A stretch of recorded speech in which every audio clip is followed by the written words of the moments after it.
افضل عباد عند الله انصحهم، بهترین شما نزد پروردگار نصیحتگرم.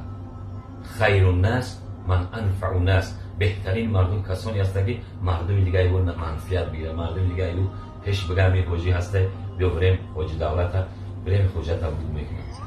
من کان فی حاجت اخی کان الله فی حاجتی، او کما هر کسی حاجتی برادر را برآورده کنه خدا حاجتی را برآورده میکنه.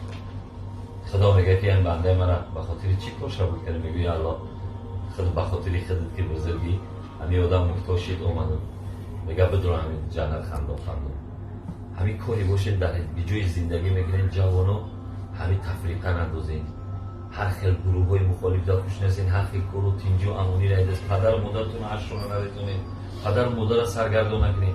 این اکل بچه ها رفتیم در همون خارجی ها گروه های مخالف دار خوش بگن، گروه های بزن دار خوش رفتگن تودرا در اینجا پدر و مادرشون هم میبرن میبرن مقامات گریه میکنم. یک چه دیدم واجی گو ما بزرگ من خیلی فرزند بود یک قدم داد بود خدا نمیدادم خیلی فرزند در پیری میده که دست در بگیره، فرزند میده که خوزی مرا فوما در آب بگیره میوه پسکنه و تجام بگن نخواه پشتی فردا درس بزنه بگه همه فلانی بچه تر ببریم چی.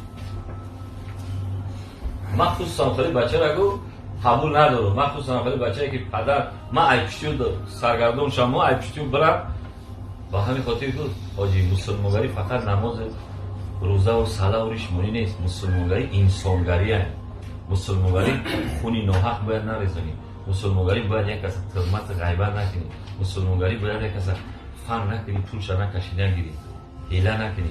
مسلمانگری در اینمی مردم زندگی میکنی مزاری به شفاعت نباشی. همه بدونه که اینجا ماشاءالله یک انسانی هسته مؤمنه پدر و مادرش رحمت کنه میره کار تبود میکنه، یک مرد میشه مرده میشه و بره دبرش میسته.